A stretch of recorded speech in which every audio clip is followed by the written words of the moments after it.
anak dari nasabah saya itu jatuh dari sepeda. Iya, terus harus operasi karena lututnya itu dislokasi gitu.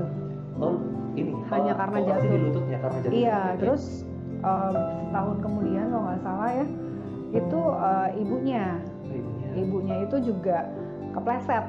Waktu itu habis sekitar 78 juta untuk rawat inapnya. Assalamualaikum semuanya, saya Ilo and welcome to Ilo Channel. Hari ini saya telah kedatangan seorang agen profesional dari Prudential Syariah, Ibu Heni, yang akan menceritakan dan berbagi pengalaman beliau menjadi seorang agen asuransi syariah. Namun sebelum itu, mari kita berkenalan terlebih dahulu dengan beliau. Ibu Heni, apa kabar? Baik. Boleh ceritakan Bu latar belakang Ibu sebelum jadi agen asuransi apa ya? Saya seorang karyawan. Oh, karyawan ya, di di perusahaan IT. Perusahaan IT sudah berapa lama waktu itu? Bekerjanya? Iya. Itu sekitar hampir 9 tahun. 9 tahun, cukup lama di ya? perusahaan terakhir ya? Iya, di perusahaan terakhir. Terus kalau bisa dibilang kan 9 tahun sudah cukup nyaman ya di perusahaan IT ya sebenarnya. Kenapa waktu itu sempat memutuskan untuk beralih ke agen asuransi? Dulu itu ceritanya ibu saya sakit ya. Waktu itu kena stroke. Namanya orang zaman dulu kan istilahnya nggak punya asuransi ya. Nah itu saya ngerasain banget gimana keluar biayanya itu kan pasti besar ya, kena stroke. Nah dari situ saya berniat untuk mencari tambahan income gitu ya. Nah selain itu saya juga merasa pada saat ibu saya berobat, kok yang pakai asuransi kok dibedain ya gitu. Oh, gitu ya? Iya, jadi adalah salah satu rumah sakit di Jakarta ya. Saya merasa kok seperti ini ya. Dulu saya berpikiran bahwa jika tidak menggunakan asuransi itu pasti lebih didahulukan. Ternyata di rumah sakit tersebut tidak gitu. Jadi itulah yang membuat saya pengen tahu apa sih sebenarnya keistimewaannya gitu. Perbedaan apa yang waktu itu Ibu rasakan pelayanan dari rumah sakit? Contoh, pada saat itu ibu saya masuk di ruang HCU. HCU itu adalah? Saya lupa ya singkatannya. Lebih contoh seperti kayak ICU ya, begitu. Nah waktu itu tengah malam itu ibu saya baru dapat kamar. Padahal sudah di rumah sakit. Waktu itu di IGD ya, di IGD itu dari habis maghrib kalau nggak salah ya, sekitar jam 7 lah gitu. Nah baru dapat kamar itu sekitar jam 3 pagi. Jam 3 pagi? Jam 3 pagi dan langsung masuk ke ruang HCU itu. Nah pada saat di ruang HCU itu susternya bilang ini ada obat yang harus diambil. Nah jam 3 pagi itu saya harus ambil obat sendiri di apotik. Dan lumayan lah ya jalan, dan jam 3 pagi kebetulan waktu itu saya juga bawa anak saya yang masih kecil. Saya kan penakut ya.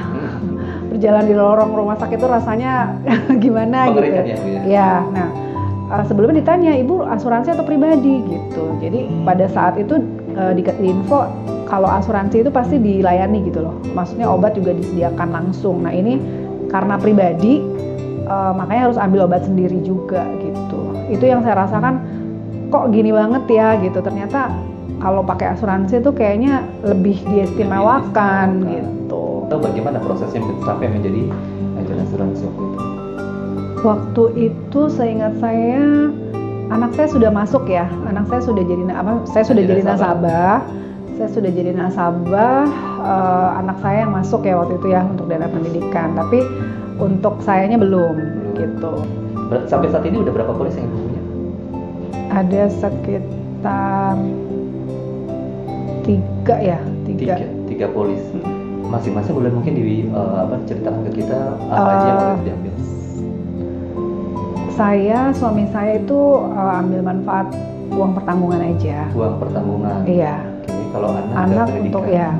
Kenapa waktu itu konsennya kalau anak sudah pasti pendidikan? Karena kita tahu kalau pendidikan itu kedepannya semakin lama semakin mahal. Iya, betul. Nah, kenapa konsennya waktu itu ambil uang pertanggungan? Saya ingin meninggalkan sesuatu aja sih untuk anak saya. Jangan sampai sekolahnya terbengkalai pada saat terjadi resiko pada saya dan suami saya. Oke, mungkin di luar sana masih banyak yang belum paham apa itu uang pertanggungan ya. Jadi uang pertanggungan itu adalah sejumlah uang klaim yang akan diberikan dari perusahaan asuransi kepada nasabah ketika nasabahnya sudah meninggal dunia. Jadi uang klaimnya ini bisa digunakan untuk mencukupi kebutuhan kerinduan keluarganya yang ditinggalkan seperti itu Ibu ya. Boleh tahu Bu, ini tahun keberapa Ibu setelah menjadi agent itu? Saya join itu September 2014. 2014 berarti sudah cukup lama ya. Ya, Dari 2014 sampai 2020 saat ini pasti sudah banyak ya pengalaman membantu nasabah untuk pencairan klaim. Mungkin ada beberapa pengalaman yang bisa Ibu ceritakan ke kita, pengalaman-pengalaman yang bisa dibilang tidak terlupakan selama Ibu jadi agent. ada beberapa yang rawat inap sih ya. Rawat inap itu mereka merasakan sekali lah manfaatnya gitu ya untuk asuransi, terutama ada seorang anak dari nasabah saya itu jatuh dari sepeda. Jatuh dari sepeda? Iya, terus harus operasi karena lututnya itu dislokasi gitu.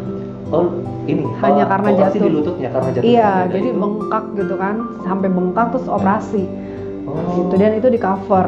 Waktu itu karena dia belum PPH yang plus ya, Iya. waktu PPH yang Iya. biasa gitu ya, itu dia nambah karena naik kamar. Oh, naik kelas. Iya, Jadi apa namanya, dari plafon yang diberikan dia naik tingkat. naik tingkat. Jadi itu selisihnya aja. Selisihnya Hanya aja. 1 jutaan kalau nggak salah bayarnya. Oh, Karena naik. dari jatuh itu bisa sampai operasi ya? Iya. Berarti jatuhnya itu termasuknya lumayan parah juga ya? Sebenarnya enggak, tapi tiba-tiba pas sampai ke rumah tuh bengkak gitu. Dan setelah diperiksa harus operasi. Ada infeksi atau gimana waktu itu sampai harus dia operasi? Iya, ada ini infeksi gitu. Nah, terus setahun kemudian kalau nggak salah ya, itu ibunya itu juga kepleset. Di? Malam-malam dia habis merayakan ulang tahun suaminya ya, habis dinner, kakinya tuh masuk ke got gitu. Ya. Kan hujan ya, jadi dia mau ke parkiran lewat luar, lewat bawah gitu. Tiba-tiba kepleset dan masuk gorong-gorong gitu dan kena fraktur. Apa itu fraktur? Patah tulang ya. Patah tulang? Iya. Masuk ke got sampai patah tulang? Iya. Suaminya tuh telepon ya.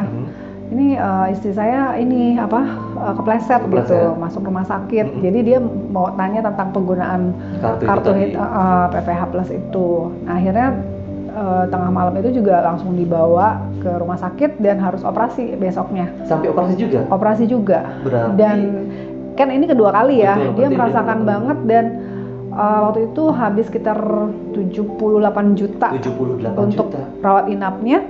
Dan pasca rawat inap juga ada biaya yang semua di cover. Gitu ya? Semua di cover oleh Prudential. Kalau boleh tahu waktu itu total keseluruhan dari operasi sampai hingga rawat jalan pasca operasi, Ibu ingat nggak itu berapa? Sekitar hampir 100 juta ya. 100 juta? Iya, hanya kepleset loh itu. Hanya karena kepleset? Iya. Jadi waktu itu yang dioperasi adalah sebelah mananya kaki waktu itu? Apa di lutut atau di... Deket ini ya, apa namanya? Tumit ya? Tumit? Iya. Gitu. Tapi sekarang bagaimana kondisinya? Udah bisa jalan. Sudah bisa Alhamdulillah jalan. udah bisa jalan. Karena kan pasca operasi dia fisioterapi rutin. Betul. Gitu. Jadi alhamdulillah sekarang udah bisa jalan. Walaupun akhirnya ada bekas. Gitu. Nah, dari kondisi yang kedua ini, dari si ibu yang mengalami kepleset tadi, kejadian tadi, untuk yang 100 juta ini tadi dia nambah uang sendiri atau gimana? Enggak sama sekali. Kalian ini benar-benar 100% dibayar Betul. oleh Prudential. Betul. Karena kan yang sudah PPH Plus ya, waktu anaknya itu belum ada PPH Plus, hanya PPH yang biasa. Gitu. Jadi kalau yang ini karena sudah pakai black card, yang VIP card itu, Betul. jadi semua biayanya sudah ditanggung, Di termasuk cover. rawat jalannya juga. Betul. Oke. Malah kan suaminya yang harus nunggu dia ya berapa hari itu, makannya juga di cover. Oh, jadi suami 3 yang kali menunggu sehari. istri sedang sakit itu juga diberikan Di cover. fasilitas gitu ya? Betul. Makan tadi. Betul. Berapa hari waktu itu sempat dirawat di rumah sakit? 5 hari. 5 hari? Ya. 5 hari 100 juta, 5 hari 70 juta plus 78 dan pasca rawat inapnya ada biaya lagi kan, gitu. itu kalau misalnya kita keluarin uang sendiri ya. Nah, dan dia juga merasa manfaatnya tuh bagus banget ya, karena dia juga kan dulu sempat saya tawarin upgrade kan dari PPH yang biasa. Betul. Itu sempat agak lama ya prosesnya karena kan dia sibuk gitu. Terus akhirnya alhamdulillah sudah upgrade dan tidak lama setelah upgrade kejadian gitu. Jadi kita nggak pernah tahu ya namanya kecelakaan itu kapanpun dimanapun itu bisa aja terjadi gitu. Ibaratnya alhamdulillah pada saat kejadian sudah upgrade Betul. Tidak terbayang kalau misalkan ternyata pas kejadian belum sempat di-upgrade fasilitasnya, dia harus nambah lagi. Sampai nasabah saya bilang gini, saat saya waktu itu kan karena dia tidak kuat ya, maksudnya nunggu di rumah sakit kan, sebenarnya kalau PPH Plus itu kan bisa langsung gesek ya. Betul. Cuman karena terlalu lama prosesnya gitu kan, ngantri. Akhirnya dibayar pakai uang dia sendiri. Pada saat dia klaim, saya bantu kan ya prosesnya gitu. Sampai dia bilang gini, kalaupun nggak cair hand, saya sudah bersyukur banget gitu. Itu 78 juta itu dia udah dibayarin gitu ya sama Prudential. Ini nggak apa-apa lah kalau sampai nggak cair. Dia sampai bilang kayak gitu. Tapi alhamdulillah pasca rawat inapnya pun semua udah cair. Gitu. Memasuki kondisi pandemi ini, ada nasabah saya juga yang dirawat ya. Alhamdulillah juga dia sudah upgrade ke PPH Plus. Tapi pada saat itu saya nggak bisa jenguk karena kan tidak diperbolehkan. Sedang gitu. diisolasi ya? Iya, dan itu pun alhamdulillah semua di cover. Sakit apa kalau yang sekarang ini? Virus, terkena virus. Virus COVID? Oh bukan. Alhamdulillah bukan. Bukan. Total biayanya waktu itu harus dikeluarkan.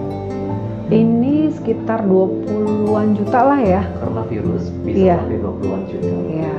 Karena virus, jadi kita nggak tahu ya, misal hari ini kita sehat, ternyata suatu saat terkena virus yang kasat mata, tidak bisa dilihat oleh mata, terserang, itu kita harus siap-siap 20 juta. Bayangkan uang 20 juta harus kita keluarkan kalau kita punya Saat asuransi. ini juga, iya. Gitu ya. Nah mungkin dari sini ada mungkin 1-2 kalimat yang mungkin Ibu bisa sampaikan ke teman-teman kita di luar sana yang masih memikir, masih menunda untuk punya asuransi. Aduh jangan deh, lebih baik segera aja untuk punya asuransi, karena pada saat sekarang ini kan pandemi ya, itu rumah sakit penuh. Betul. Kalau kita maaf, pasien BPJS sudah banyak banget gitu ya. Kalau sampai kita amit-amit terpapar, itu mau gimana gitu. Semua kalau nggak pakai asuransi susah deh. Kita pengen juga pelayanan yang nyaman ya gitu. Ya segera miliki aja. Oke.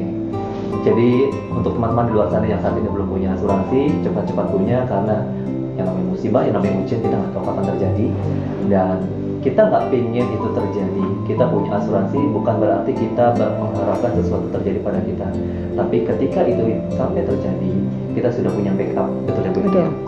Gitu. Oke, sampai di sini teman-teman, mudah-mudahan menginspirasi. Bagi yang kalian belum punya asuransi, cepat-cepat punya asuransi, karena kita tidak tahu kapan ujian kehidupan terjadi. Kalau misalnya ada pertanyaan, jangan lupa tulis di bagian komen di bawah ini ya. Jangan lupa klik like dan subscribe.